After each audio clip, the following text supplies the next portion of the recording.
Okay, good afternoon. My name is Elizabeth Sultan and I'm here today to give a presentation on the association between oxytocin and autism spectrum disorder, also known as ASD. I will start by introducing what is an ASD. ASD is a complex neurodevelopmental disorder that is diagnosed early in life with onset before 36 months. Autism spectrum disorder is characterized by delays or abnormal functioning in one or more of the following three domains. Firstly, social interactions. This is where there are social impairments which are marked by poor use of non-verbal communication, difficulty in pair relations, lack of social emotional relationship, and lack of shared enjoyment. Secondly, you've got communication. This is where communication deficits, there are communication deficits that include failure to develop speech and difficulties maintaining conversation. And thirdly, restricted, repetitive and stereotype patterns of behaviour, interests and activities. Restricted and repetitive behaviour may include unusual reoccupations with narrow interests, inflexibility to non-functional routines, stereotype and repetitive mannerism, and preoccupation with parts of objects. So what are some neuroendocrine disturbances with ASD? Neuroendocrine abnormalities associated with an ASD are caused by disturbances in the function of the brain adrenal, gonadal and gut axis, accompanied by immunological and gastrointestinal dysfunctions. Recent literature findings have suggested that social skill impairments reflect abnormal findings in limbic system, whereas deficits such as face processing, language, attention, working memory, problem solving, and social recognition were of abnormal findings in the frontal and temporal lobes of the brain. Individuals with autism spectrum disorder can exhibit associated characteristics and behaviours in degrees of severity from mild to disabling. Currently, there is no specific cause for autism spectrum disorder. However, research literature has suggested that the mammalian hormone known as oxytocin is linked to the developmental characteristics of an ASD. For those of you that do not know, oxytocin is a 9-amino acid peptide that is produced mainly in the hypothalamus, where it is either released into the blood via the pituitary gland or to other parts of the brain and spinal cord. Although oxytocin is the highest concentrated peptide in the brain, it is released into the bloodstream from the pituitary gland It cannot re-enter the brain because of the blood-brain barrier. Large amounts of oxytocin is released after distension of the cervix and uterus during labour facilitating birth and after stimulation of the nipples facilitating breastfeeding. Recent studies suggest that when oxytocin binds to its oxytocin receptors, it influences behaviours such as social recognition, pair bonding, orgasms, anxiety, maternal behaviours, and so on. These findings have influenced physicians to suggest that oxytocin may play a role in an ASD and may be an effective treatment. In 1998, a study was performed to determine whether autistic children had abnormalities in plasma oxytocin levels. Blood samples were collected from 29 autistic children and 30 normal children of similar age. Oxytocin plasma levels were analysed by radioimmunoassay. The results found that autistic children manifested lower levels of plasma oxytocin than normal children, and that the level of plasma oxytocin increased with age in normal children but not in autistic children. So as you can see with the autistic, they came as an average of 0.65 picograms per mole. In normal it was 1.16 picograms per milliliter, sorry, not mole. So there's a significant difference in value.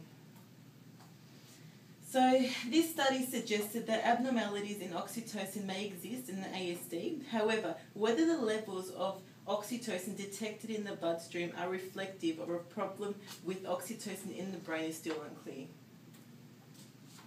As an extension to this discovery, in 2001, a study was performed to determine whether there were changes in oxytocin peptide in autistic children which may be related to the low plasma oxytocin levels. So before I go on about this study, I just want to give you some background information on the oxytocin peptide. So oxytocin, it's synthesized as a prohormone that is sequentially processed to peptides. These peptides are the bioactive mediated form of oxytocin, and the C-terminal is the extended peptide, also known as oxytocin-arginine, oxytocin-arginine-lysine, and oxytocin-arginine-lysine-arginine that are designed together to give you the oxytocin X.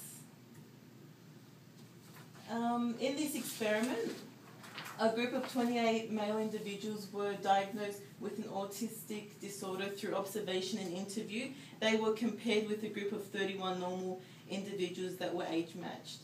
Oxytocin and the peptides that were joining oxytocin, so known as oxytocin X, in each group of males were measured using oxytocin antiserum with different specificity to the peptide forms. So as you can see with this graph, t-test results showed that autistic males, which are these are the autistic males, the black are the normal males, they showed a decrease in the plasma oxytocin, an increase in the oxytocin peptide, and an increase in the ratio of oxytocin peptide to oxytocin when compared to the normal males. So this result illustrated that the autistic group had difficulty detaching the peptide from the oxytocin molecule, therefore allowing only a small amount of free oxytocin to be released into the bloodstream, but a large amount of oxytocin peptide. This suggests that the enzyme responsible for the cleavage of the peptide off the oxytocin molecule is defective. Researchers are hypothesizing that deficits in oxytocin peptide processing in individuals with autism may be contributing to autistic developmental characteristics. CD38 is a transmembrane with ADP ribosyl cyclase. As shown in the diagram, CD38 catalyzes the formation of calcium signaling molecules. However, the role in the neuroendocrine system is still unknown. A study performed in 2010 suggested that CD38 played an important role in the hypothalamus in the process of oxytocin released in adult mice. In this study, disruption of secretion, metabolism, or action of oxytocin resulted in impairments that influence changes in affiliated behaviors, suggesting CD38 may be an element in neurodevelopmental disorders. Also, when CD38 was disrupted, social amnesia was observed in CD38 knockout mice. Current studies have found that intranasal administration of oxytocin improves social recognition. So once again, some background information. The amygdala is part of the limbic system and is said to be responsible for regulating emotions. Oxytocin receptor is highly concentrated in the amygdala, and researchers are suggesting that this explains why there are improvements in social recognition when oxytocin is intranasally administered. In 2009, a group of youth diagnosed with autism were administered with oxytocin intranasally and were given the mind-reading eye task. Through observation, individuals showed improved performances in the mind-reading task during the lifespan of the oxytocin dosage. This study concluded that oxytocin helped improve mind reading in humans, and that mind reading is one of the problems that autistic children face, which contributes to the reason to why they have a difficult time with social interaction with other individuals. In 2006, a randomized study was performed with 14 males and 1 female aged between 19 and 56 who had oxytocin infusion. Different sentences were read with one or more emotional tones, such as a happy, angry, and/or a sad tone. When the speech comprehension task was given, the subjects of oxytocin infusion retained the ability to accurately assign emotion significance to certain speech tones. For example, when a sentence was read with a sad tone, they understood the speaker was upset, and so on. Overall, this study suggested oxytocin infusion improves speech comprehension because all subjects, while having oxytocin infusion, showed improvements. So in conclusion, So far, autism has been found to be associated with low levels of plasma oxytocin and high levels of oxytocin peptides. Literature research has suggested that oxytocin plays a role in affiliated behaviours and that abnormalities in the neuroendocrine oxytocin system are found to contribute to the development of some autism spectrum disorder symptoms. Today, there are current research limitations on the use of oxytocin in treating autism. Further clinical trials of oxytocin are required to demonstrate all potential benefits and side effects. The discovery of the link between oxytocin and ADS has questioned physicians to whether oxytocin should be classed as a disorder or a disease. Thank you. Anyone like any questions about this presentation? Earlier presentation, and you say that the deficits of the oxytocin peptide X is indicate that there's patients suffer from autism. Is that right? No, that peptide X was higher in autistic children compared to normal children as the age increased. So will it be the only indication, like as a diagnostic criteria to? That's just the start. There's still further research that needs to be done because there might be other mechanisms that's causing the levels to be high. That's why further research is required. So there's still not really a set diagnostic criteria? Not as yet.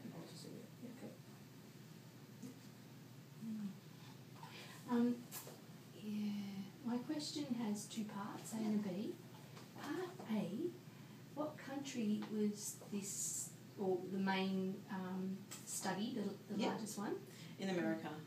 Yeah, okay. USA. And what was the cohort? The number. Yeah, the number of people that were studied.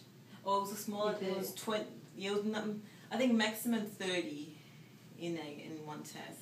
Right. They could. It was hard for them to find a larger number to to get results from, but it was maximum 30. It wasn't in the hundreds. With this peptide that you're talking about, X. Yep. Is that what it is? That they have to show that they've got the peptide? Yeah. So X. what happened was peptide X in because with the first test it showed that plasma oxytocin levels was lower in autistic children. However, as they in regards to age, the level wasn't the same in regards to age. So they put age into the picture, and they used the peptides to determine why, what is the difference with age, as they, when they're born they have this perfect amount of oxytocin, but as they get older, why is the level of plasma oxytocin decreasing? So they use the peptide to see is there anything wrong with the peptide happening in order with that mechanism. And then the results showed that they were having, as they got older, there was more peptide oxytocin in the bloodstream than free oxytocin. Right. Yeah, got it. So just in relation to Jenny's question again, with the study, so do they have a set range of age, or is that? Yeah, I think it was. That one was with the children. That one was. They didn't actually specify the age group in that experiment. It was there was no specific. But they just said children. They didn't say from 3 to 12. But with the last one, they had I think from 19 to 56 or something. I was close to. And one more question is that with the onset, you say is quite young, isn't it? And can you have an onset later age? Maybe from the research that I've read, no. It's mostly during that age when they're starting to develop. But I could do some further research to see if there has been cases where they have later on in life found autistic development.